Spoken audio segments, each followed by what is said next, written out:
Hi, and welcome to Cybersecurity Inside. I'm Camille Morhardt.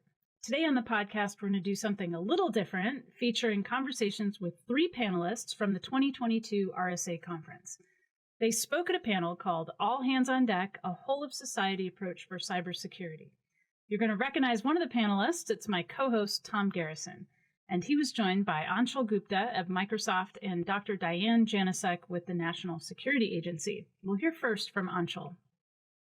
Our guest today is Anshul Gupta. She's Corporate Vice President at Microsoft, and she heads Microsoft's Security Response Center. So welcome today, Anshul. Thank you, Tom.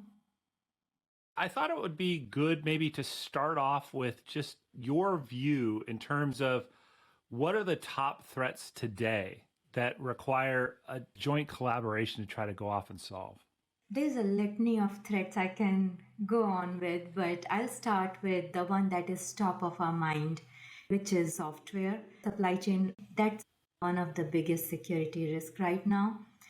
Even though it is not a new risk, but our reliance on the third party and open source software is exponentially increasing. And it is only a matter of time that we will see more supply chain issues. Log4j and Nobilium are just the tip of the iceberg. And there are two primary reasons, Tom, that the supply chain attacks are on this continuous rise. The first one is our dependence on this third-party software is growing, and it is becoming very attractive for our threat actors to find the soft spots. They could easily convince an insider to get onto and modify some code in the software supply chain, or they can inject this malicious payload into the software supply chain. And the second reason is the usage of this certain software is literally like salt in our pantry. And when I say salt in our pantry, when you look at different food items in your pantry and you start to look at the ingredient list, you will most likely find salt in there. And if someone were to tell you, hey, salt is contaminated, you need to do something about it for the food items in your pantry, it will be immensely difficult. So the same way for certain software, it is really difficult to fix those issues because they're pervasive. And that's what made Log4j such a big challenge for the entire community. So that's why I feel like supply chain is top of my mind. So what are some of the joint goals that we can establish to work toward this whole of society approach for cybersecurity? We cannot think about security in a silo. We have to make our ecosystem safer. It cannot be like, what can I do for myself? It has to be a close partnership with our security research community, with the security industry, with government agencies, like all of us coming together. One example that is again top of my mind, as we saw with the war in Ukraine, and we did some publishing around it. It is a hybrid attack approach that Russia is using. There are nation-state threat actors who are conducting these intrusions on the software side. And then there is kinetic military action going on land, air, and sea. And they are doing this in tandem.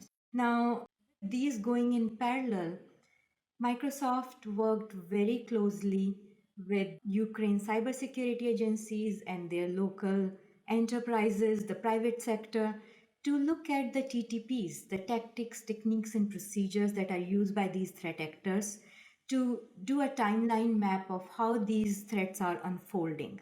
And it was really good to see that timeline map. And it was also really helpful to do this partnership, because without this partnership, we wouldn't have gotten this end-to-end view that we were able to get.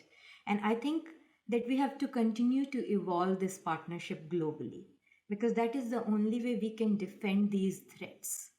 When it comes to addressing the threats we all face, I believe transparency and partnerships are the key. We have long said that when it comes to cyber attacks, the question is not if, but when.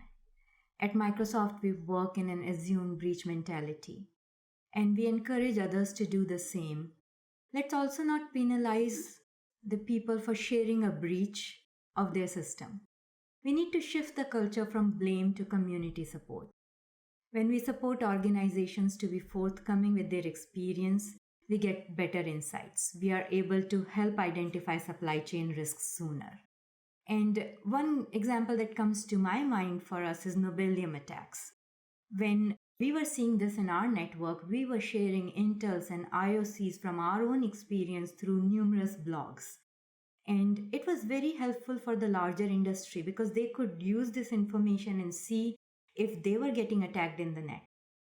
So I believe sharing this information, becoming forthcoming, is very helpful. Thanks, Anshul. I think there's so much that we could be talking about today, but these are two really important aspects of what we need to talk about in terms of supply chain and in terms of how we all come together in the industry to promote more secure platforms. So thank you. Thank you, Tom and Camille.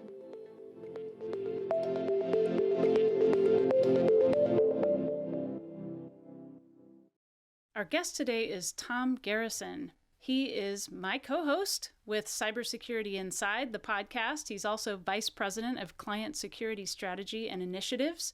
As a part of his role there, he's in charge of the Cybersecurity Innovation Roadmap, and he's also in charge of industry-wide initiatives and security research. I'm fortunate to be able to interview him with Abhilasha Bhargav-Spantzel, who's a partner security architect with Microsoft. Tom, first question for you is you actually are doing security, but from within a product division at Intel. So I'm curious your vision or your sense of the world in terms of what's actually happening with respect to cybersecurity. You know, from my perspective, what I see is a sort of perfect storm that's happening around cybersecurity. One is that the technology of our devices is getting more and more and more complex. The analogy I like to use with people is to think about, let's say, a 1980s automobile. And you could have your buddy down the street who's a garage mechanic work on your car, and they could fix a carburetor or whatever needed to happen. That worked well in the 1980s, but if you have like a 2022 car today, if you open up the hood on one of those things, I mean, good luck trying to find anything. The technology is so much more complicated. And that same is true for our platforms, whether it be a client platform, a server platform, and the like. Couple that with the fact that we have devices now being used in ways that have never been envisioned before. Workers that are outside the four walls of the company, that are out with customers and the like. And so they are subject to whole different kinds of attacks.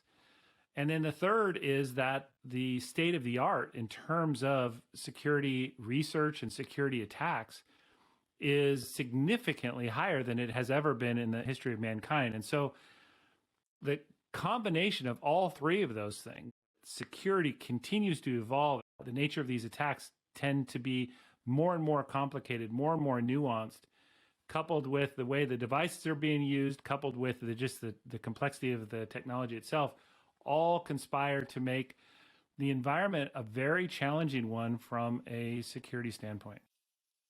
You talked about the complexity and the attack surface that is associated with it. What do we do with trusting a car which has all these bells and whistles? And what are the steps that one can take to build that trust and reliability that we need from these products? That's a fantastic question. I think it first starts with a realization that we can't have third parties acting on behalf of the device makers. So in the case of, say, Intel silicon, Intel CPUs or wireless components or whatnot, we shouldn't be satisfied with third parties that are trying to interface in to say, is this device safe or not? As an industry, need to become more confident in that you need to talk directly with Intel to be able to say, is our technology working as expected? And the way that Intel and others should do that is through interfaces, so that we provide interfaces that are secure, that are trustworthy, that vendors can utilize through APIs or otherwise to be able to attest whether or not the devices can be trusted.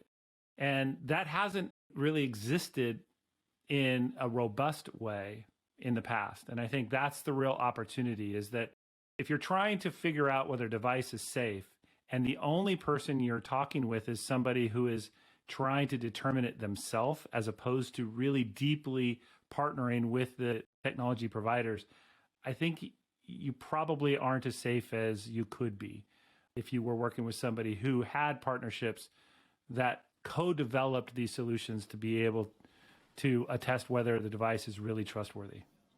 What are the things that we are doing with respect to innovative solutions that allow us to build that trust across that entire set of partners or the supply chain? What we are trying to do at Intel is to take the first step, and that first step is around transparency. So what we want to do is to peel back this sort of almost secrecy that's existed around what components are used to build your device, whether it's a PC or a server or an IoT device. And we think with that transparency comes a level now of intelligence you can have around, okay, do I know what the state of those devices are in? And do I know what firmware versions they're running? Or do I know that the patches have all been applied that are appropriate for those devices? And furthermore, you can make other choices around, do I really want devices that come from parts of the world that you're concerned with? And so all of that comes together and allows and empowers customers to make intelligent decisions around their platform and the state of the device, is it trustworthy or not? And how do I manage it over time? Am I smart about updates?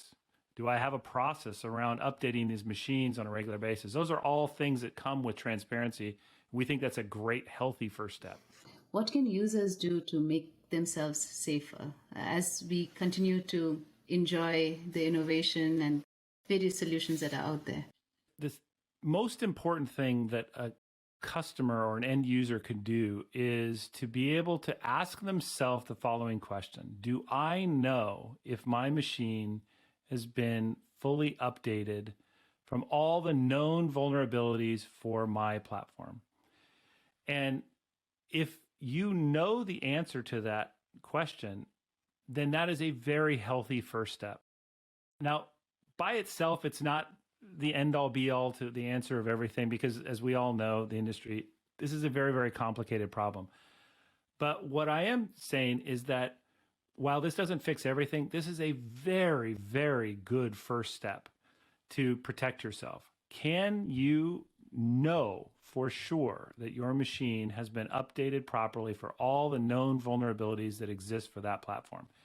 And I would recommend that if you don't know the answer to that, then the answer is probably no. You're probably not safe, and you have a very solid next step to embark on.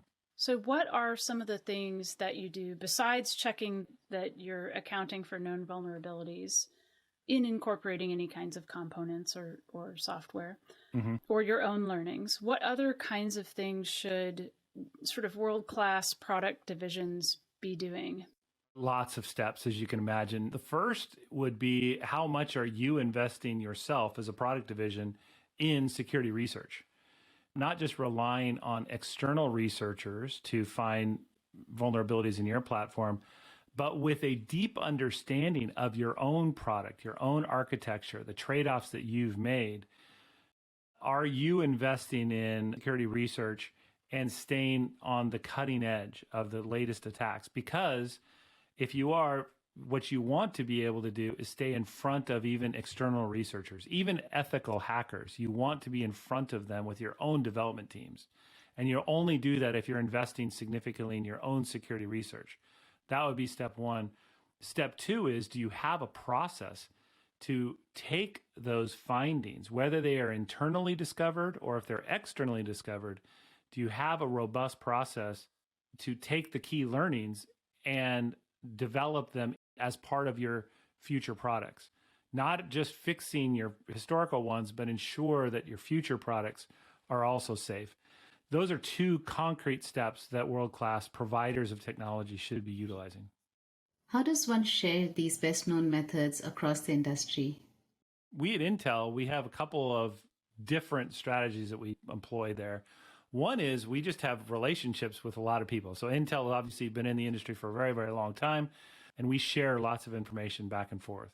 Intel also participates in coordinated vulnerability disclosure, which means that we have a very, very rigorous process in terms of how we maintain confidentiality around vulnerabilities.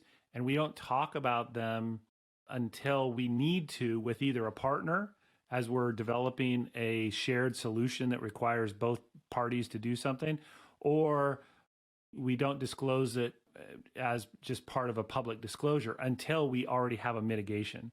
Within Intel, we have a PSERT team, Product Security Incident Response Team, and that PSERT team engages with our partner PSERT organizations, with Microsoft, with all the OEMs as well. And so there's a very robust relationship that exists there so that we can do that timely information sharing when it's appropriate. So Tom, thank you so much for joining us today. It was really fun actually interviewing you with Abhilasha, who's also been a guest on our podcast in the past.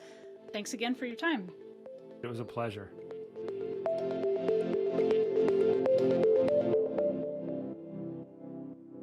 Tom Garrison is going to hop back into the host seat as we wrap up this episode of Cybersecurity Inside, again featuring panelists from the 2022 RSA Conference. Our final conversation is with Dr. Diane Janosek. She's Deputy Director of Compliance for the National Security Agency, and she has experience spanning legal policy as well as executive management in the United States government. She's got numerous awards for security, including the 2022 Women in Cybersecurity Leader. I thought maybe we'd start off with something we've sort of mentioned in the past, maybe a little bit, but most people haven't really thought about it. And that's the use of artificial intelligence and the use of that to attack somebody. And I wonder if you could just share some thoughts about how real is this threat and what can companies do to help alleviate that? Our adversaries have one intention in mind, maybe two intentions in mind. That is to make as much money as they can off of you or cause as much disruption as they can, or two of them together. So they're working very hard to, accomplish that goal. And they're using adversarial AI where they'll come together, they'll understand where the sweet spots are to affect us and to cause the most amount of damage or harm or financial damage. So from an adversarial AI perspective, how do we respond to that? We have to recognize that our AI, which is phenomenal, or machine learning, uses data points, uses lots of different data sets, depends upon the integrity of that data for the algorithms to actually work. If our adversaries are altering that data, recognizing that we're using certain models, our models will be incorrect. We won't even realize that our models are actually directing us to the wrong place. So it's a double-edged sword. So we have to recognize what they're doing, how they're doing it, and be able to respond. From what we know so far, and it is still relatively early days for artificial intelligence, you call it adversarial artificial intelligence, is the nature of an attack different if it is an AI-based attack versus the more, traditional, old school of a human-generated attack? Well, absolutely, right? The velocity and the complexity or the sophistication of those attacks across multiple domains, across multiple platforms, can only occur usually with some sort of assistance. And so we have to recognize what we're looking at, where is this coming from, and who are the actors are, and who are the threat actors are. Really, it's usually a plethora of them to come together. In the cybercrime area, cyber criminals don't care where you sit, where you stand, what country you're in. They'll work across any domain to achieve their end goal. And as a national security agency, one of our missions is help to protect and defend the United States of America's Department of Defense and as a member of the intelligence community. What we need to ensure is if cyber criminals, the same way that if it was in a law enforcement side, was coming into your home and disrupting your daily life at home, if they're doing that through the digital network, you need to be assured that there is somebody hopefully watching that threat vector, stopping that threat vector, and stopping any type of activity, malicious activity that could come your way. And that's what you hear from the Department of Homeland Security, the CISA organization, when they talk about shields up. They're really trying to give a strong perimeter, a digital perimeter around the United States. Can I just interrupt and ask, does that include critical infrastructure that's not necessarily government owned? The way that we look at the critical infrastructure sectors is there's currently 16 of them. Critical infrastructure is infrastructure or sectors that our country is so dependent upon that if they were somehow degraded, we would all be impacted, right? Like the energy sector and the transportation sector. So currently 80% of the United States critical infrastructure and the telecommunications that underpins that is run by the private sector. So even if I get the A in 20%, which is the defense, maybe the telecommunications side, it's not good enough for the country, right? I mean, getting 20% is not even a D, right? It's an F. So even if I get an A, the country doesn't get the A. So what do you have to do to kind of raise the bar? It's giving the tools and the information, sharing what we know about vulnerabilities, sharing what we know about threat vectors, sharing what we know about adversarial attacks and with the emerging threats that are coming down the pike. If we can share that with the other 80%, and the healthcare sector, the financial sector, the energy sector, all 16 sectors, especially like the water, right? The supply chain of just the water. If we can share what we know, Americans as a whole can go to sleep knowing that their country is better protected.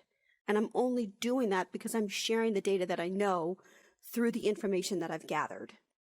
What that means is, when we perform our signals intelligence mission, understanding what our adversaries are saying and doing and maybe plotting against the United States, or we're doing cybersecurity, defending the network for which we run sensitive data on. When I do that, I'm going to have access to a lot of data. I have to make sure that I protect that data, that I ensure that it's constitutional before I accept that data into the systems that we have, that we treat it properly, that we don't take data that's on U.S. persons and Americans. So we need to be able to do the signals intelligence mission and the cybersecurity mission while protecting the Constitution.